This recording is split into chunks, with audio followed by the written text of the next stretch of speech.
Comment améliorer les problèmes de thyroïde en prenant soin de l'intestin? Puisque la flore bactérienne est une barrière contre les pathogènes, il est inévitable de la maintenir en bonne santé pour éviter les infections.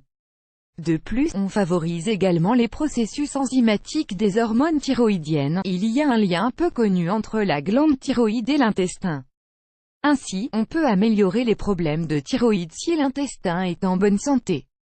Découvrez dans cet article quels sont les facteurs qui nuisent à l'intestin et à la thyroïde de manière indirecte, ainsi que des conseils et remèdes naturels bienfaisants.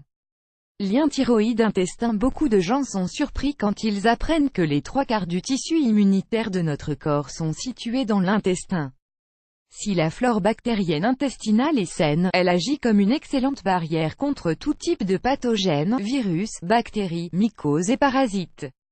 Cependant, si elle est altérée, l'intestin devient alors une porte ouverte pour que ces pathogènes aillent dans le sang et interfèrent dans certains processus enzymatiques en lien avec les hormones thyroïdiennes. Voir aussi, comment combattre les gaz intestinaux grâce à ces 6 remèdes naturels. Qu'est-ce qui abîme l'intestin? Il y a beaucoup de facteurs qui influent négativement sur le délicat équilibre de l'intestin: une mauvaise alimentation, riche en sucre, en produits laitiers et en aliments raffinés.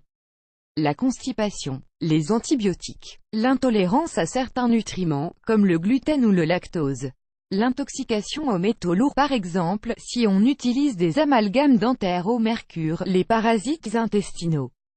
Les états de nervosité, d'anxiété et de stress. Les émotions négatives comme la colère et la peur. Équilibrer la fonction intestinale. Si l'on sait que l'on souffre d'un dérèglement intestinal, il faudra prendre des remèdes naturels pour le rééquilibrer. Si vous souffrez de constipation, concentrez-vous sur l'augmentation de la consommation d'aliments riches en fibres ainsi que sur votre consommation d'eau tout au long de la journée, en dehors des repas. Si vous souffrez souvent de diarrhée, vous pouvez recourir au thé vert et à un supplément à base de charbon végétal.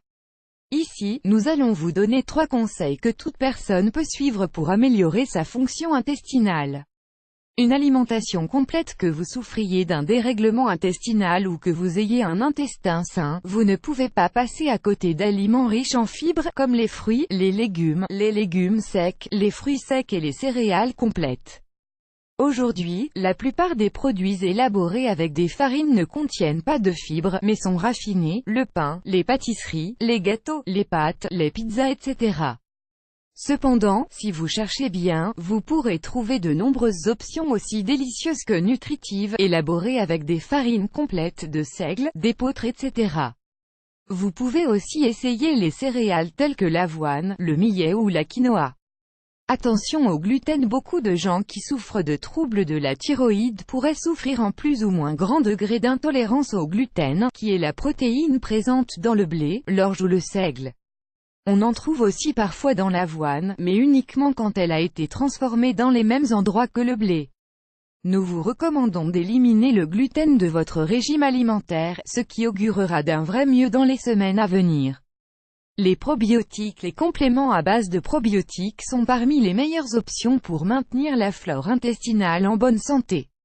Vous pourrez remarquer les bienfaits sur votre santé dès le premier jour car la santé de l'intestin est déterminante dans la qualité de vie. Nous vous recommandons de choisir des probiotiques de la qualité maximale, qui incluent une grande et une variété de souches bactériennes.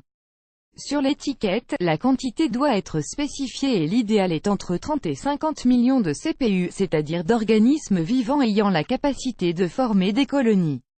Les compléments de flore bactérienne doivent toujours être pris avec l'estomac vide, surtout à jeun. L'horaire le plus efficace est entre 5 et 7 heures du matin. Les lavements. Voici une bonne méthode pour nettoyer l'intestin de manière ponctuelle, surtout si l'on souffre de constipation. Le lavement. Faites-le avec de l'eau ou avec une préparation médicinale par voie rectale. Vous pouvez le faire avec des infusions médicinales comme la camomille ou le thym, ou avec du café pour améliorer la fonction hépatique.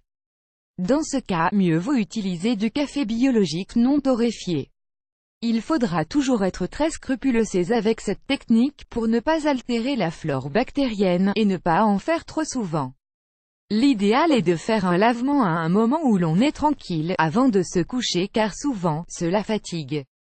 Gardez le liquide à l'intérieur autant que vous pouvez et évacuez dès que vous en ressentez le besoin.